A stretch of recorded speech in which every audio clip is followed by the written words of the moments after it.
प्रिय बच्चों, आप सभी को राकेश तिवारी का नमस्ते।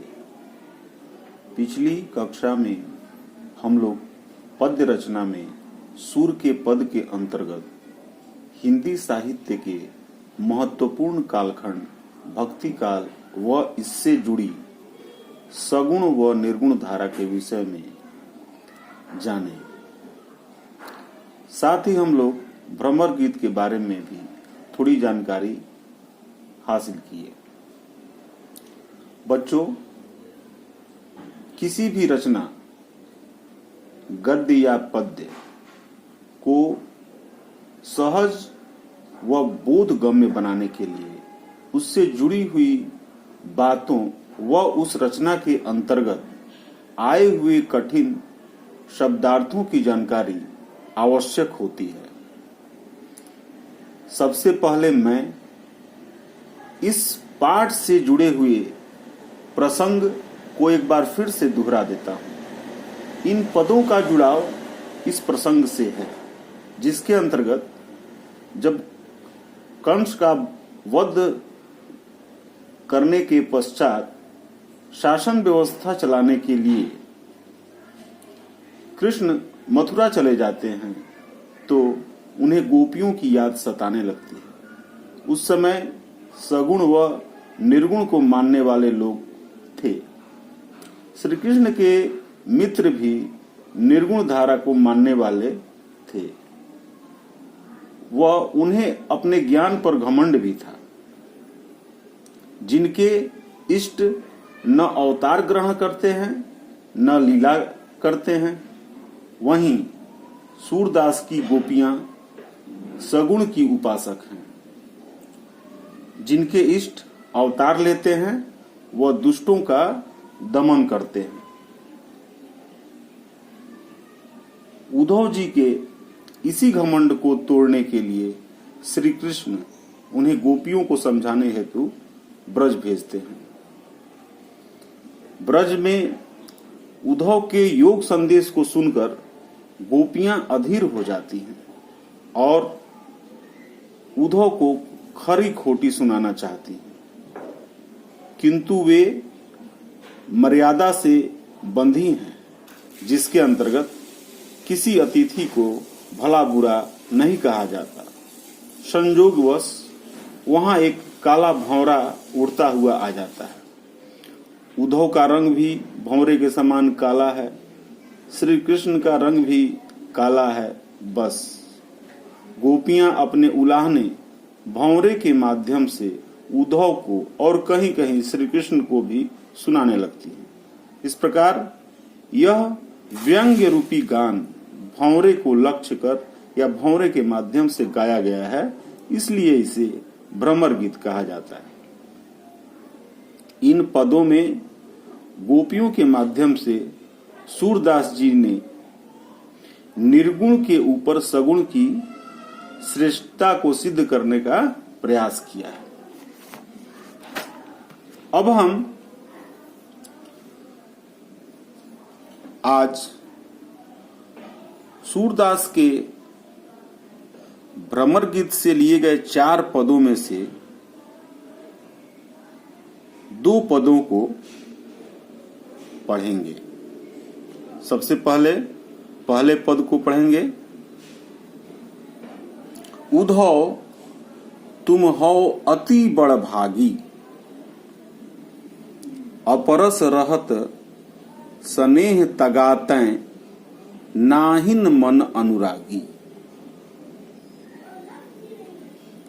पुरैनी पात रहत जल भीतर तारस देह न दागी। ज्यों जल माह तेल की गागरी बूंद न ताको लागी। प्रीत नदी में पांव न बोर्यो दृष्ट न रूप परागी। सूरदास अबला हम भोरी गुर चाटी ज्यों पागी। बच्चों, सबसे पहले मैंने आपको बताया है कि इस पद्य रचना में कठिन शब्दों का अर्थ हमको जानना है। मैं उसको एक बार दोहरा देता हूं। भाव तो इसका कुछ कुछ आप समझ रहे होंगे क्योंकि प्रसंग की जानकारी आपको है।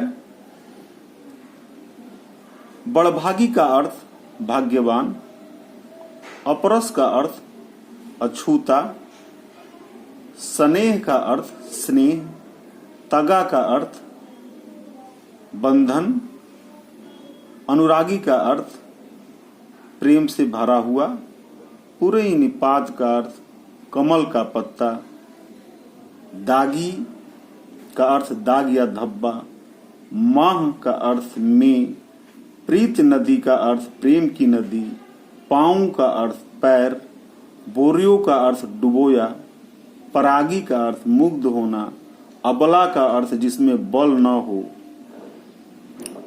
भोरी का अर्थ भोली, गुर चाटी, ज्यों पागी का अर्थ जिस प्रकार चींटी गुड़ से लिपटती है उसी प्रकार हम भी कृष्ण के प्रेम में अनुरक्त।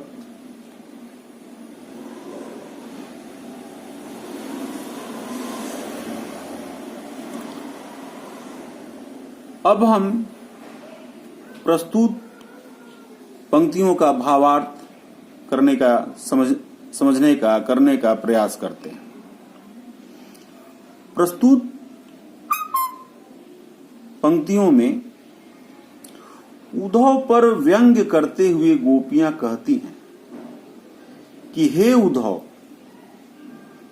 आप तो बड़े भाग्यशाली हैं जो कृष्ण के साथ रहकर भी उनके प्रेम बंधन में नहीं बंधे और न ही उनके प्रति आपके मन में कोई प्रेम भाव उत्पन्न हुआ। दरअसल इन पंक्तियों में गोपियां उद्धव जी को भाग्यशाली कहकर भाग्यहीन बताना चाह रही हैं। कारण है कृष्ण के साथ रहकर भी वे उनके प्रेम बंधन में नहीं बंध पाए, तो जिस मिलन के सुख को गोपियों ने भोगा है उसकी अनुभूति वो कैसे कर सकते हैं। और दूसरी बात यह है कि जो किसी के प्रेम के बंधन में नहीं बंधा वह बिछुड़ने के दर्द को कैसे महसूस कर सकता है। इसलिए गोपियों को लगता है कि कृष्ण के विरह में जो दुख या पीड़ा वो महसूस कर रही हैं उसकी अनुभूति उद्धव जी को नहीं हो रही होगी, अतः वे भाग्यशाली हैं। आगे गोपियां उद्धव जी से कहती हैं कि आप तो कमल के उस पत्ते के समान हैं जो जल के अंदर रहते हुए भी दाग धब्बों से अछूता रहता है, या तेल की उस मटकी के समान है जिसे जल में डुबोने पर भी उस पर जल का प्रभाव नहीं पड़ता है। यहाँ उद्धव जी की समानता कमल के पत्ते और तेल की मटकी से दिखाई गई है। आगे गोपियां उद्धव जी से कहती हैं कि ऐसा लगता है कि आपने कृष्ण रूपी प्रेम की नदी के साथ रहते हुए भी जब भी उसमें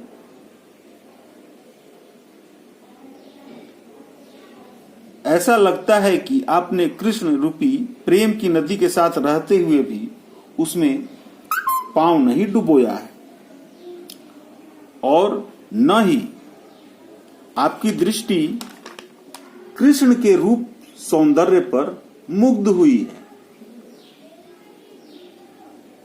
आगे सूरदास जी कहते हैं कि गोपियां उद्धव जी से कहती हैं, हम अबला यानी असहाय और भोली हैं, आपकी तरह भाग्यशाली नहीं हैं। हम उसी तरह कृष्ण के प्रेम में डूबी हुई हैं जिस प्रकार गुड़ में चींटी लिपट जाती है और अंतिम सांस तक लिपटी रहती है। यहां अबला और भोली कहकर गोपियां उद्धव जी के योग के प्रति असहमति व अपने आप को छल कपट से रहित बताना चाह रही हैं। साथ ही वे यह भी कहना चाह रही हैं कि उनका कृष्ण के प्रति निस्वार्थ भाव से किया हुआ प्रेम है। बच्चों, अब हम इस भावार्थ के अंतर्गत क्या विशेष है इसके काव्य सौंदर्य पर, जिसके अंतर्गत भाव सौंदर्य, शिल्प सौंदर्य को एक साथ विशेष के रूप में जानने का, समझने का प्रयास करेंगे। तो विशेष में आप देखिए, इस पद में गोपियों ने उद्धव को संवेदनाहीन सिद्ध करने के लिए अनेक उदाहरण यथा कमल के पत्ते और तेल की मटकी का उदाहरण दिया है। गोपियां किसी भी स्थिति में कृष्ण को भुलाना नहीं चाहती और न ही कोई और तरीका अपनाकर स्वयं को कृष्ण से दूर करना चाहती। ब्रजभाषा का प्रयोग है। पुरई निपात में अनुप्रास अलंकार है। प्रीत नदी में रूपक अलंकार है। श्रृंगार रस के अंतर्गत वियोग श्रृंगार रस है। गुर चाटी ज्यों पागी में उत्प्रेक्षा अलंकार है। इस प्रकार बच्चों, पहला पद आप लोग समझे होंगे। अब हम लोग